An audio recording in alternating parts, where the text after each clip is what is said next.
Na pahayag ang SM Mega Mall matapos na umani ng kabi-kabilang reaksyon ng viral video kung saan makikita ang umano'y pagpapalayas ng isang security guard sa batang babae na dalako ng sampagita. Sa viral video, makikita ang sikyo na di umano'y pinaalis ang batang naka-uniforme pa at may hawak na sinasabing nilalako nitong sampagita. Makikitang tila ng laban ng bata at pinaghahampas din ng makailang beses ang sikyo ng kanya umanong tinitinda.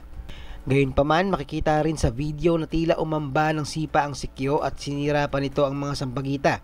Ito umano ang inalmahan ng publiko. Samantala sa opisyal na pahayag ng SM, sinabing magkakaroon ng investigasyon sa nag-viral na insidente at agad na inalis sa trabaho ang naturang security guard. Narito ang kabuuang pahayag ng SM Mega Mall. We regret and sympathize with the young girl who experienced an unfortunate incident outside our mall. We have called the attention of the security agency to conduct an immediate and thorough investigation. The security guard has been dismissed and will no longer be allowed to service any of our malls. Ayon pa sa pahayag, kinukondena umano nila ang ginawa ng sikyo sa batang vendor. As SM Supermalls always promotes inclusivity for all, we strongly condemn this act committed against her.